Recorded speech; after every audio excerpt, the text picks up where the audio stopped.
బలంతో పని లేకుండా తెలివి చతురతతో ఎలాంటి జిత్తులనైనా చిత్తు చేయొచ్చు అని ఒక కాకి నిరూపించింది. అది ఎలాగో ఈ కథ ద్వారా తెలుసుకుందాము. నక్క కాకి. ఒక అడవిలో చాలా తెలివైన కాకి ఒకటి ఉండేది. దానికి ఒక రోజున మాంసపు ముక్క ఒకటి దొరికింది. అది ఒక చెట్టు కొమ్మ మీద కూర్చొని తీరికగా దాన్ని తినేందుకు సిద్ధమవుతున్నది. అప్పుడే అటువైపుగా పోతున్న నక్క తలెత్తి పైకి చూసింది. మాంసపు ముక్కను పట్టుకున్న కాకి కనబడింది దానికి. నక్కకు నోట్లో నీళ్లు రాయి. కాకిని ఎలాగైనా మోసం చేసి మాంసపు ముక్కను కొట్టేద్దాం అనుకున్నది. కాకమ్మ కాకమ్మ పిలిచింది నక్క. కాకి తినటం ఆపి నక్క వైపు చూసింది.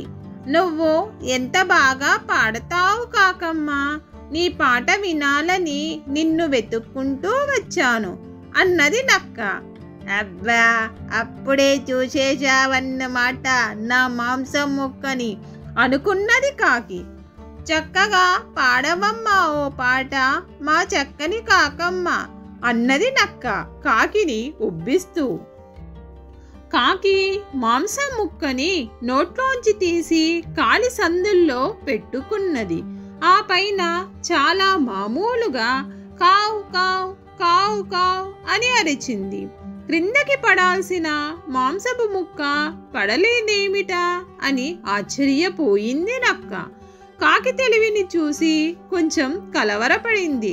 అబ్బబ్బా, ఎంత చక్కగా పాడావమ్మా, అలాగే నీ చక్కని అడుగులతో నాట్యం కూడా చెయ్యమ్మా, నా కనుల నిండుగా చూసేసిపోతాను అన్నది నక్క తెలివిని ప్రదర్శిస్తూ. అయ్యో నక్క, నీ గురించిన కథని మా అమ్మమ్మ ఎన్నిసార్లు చెప్పిందో లెక్కలేదు. ఇంకా నేను మోసపోతాననుకున్నావా అనుకున్నది కాకి. మాంసం ముక్కని తీసి నోట్లో పెట్టుకొని గాలిలోకి ఎగిరి పల్టీ కొట్టి అటూ ఇటూ ఊగి విన్యాసాలు చేసి చూపించింది నక్కకు. మాంసం ముక్క ఇంకా దొరకలేదేమా అని నక్కకు విచారం వేసింది.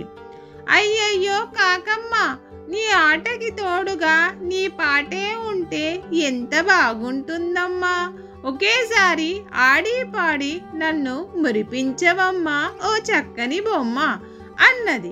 కాకి ఆలోచించింది. మాంసం ముక్కని తీసి జాగ్రత్తగా చెట్టు కొమ్మల్లో ఇరికించి పెట్టింది. కావు కావుమని పాడుతూ సంతోషంగా ఎగిరి గంతులు వేసింది. నీ జిత్తులిక సాగవు నక్క బాబు, ఇక ఇంటికి పో, మాంసం నీకు ఎలాగూ దొరకదు అన్నది. తన ఆటలు సాగనందుకు విచారపడుతూ నక్క ముందుకు సాగిపోయింది. కాకి నవ్వుకొని మాంసం ముక్కను మెల్లగా కొరుక్కొని తిన్నది. మీకు ఈ కథ నచ్చినట్లయితే లైక్ చేయండి, మీ ఫ్రెండ్స్కి షేర్ చేయండి. మరిన్ని కథల కోసం కథా సమయాన్ని సబ్స్క్రైబ్ చేయండి.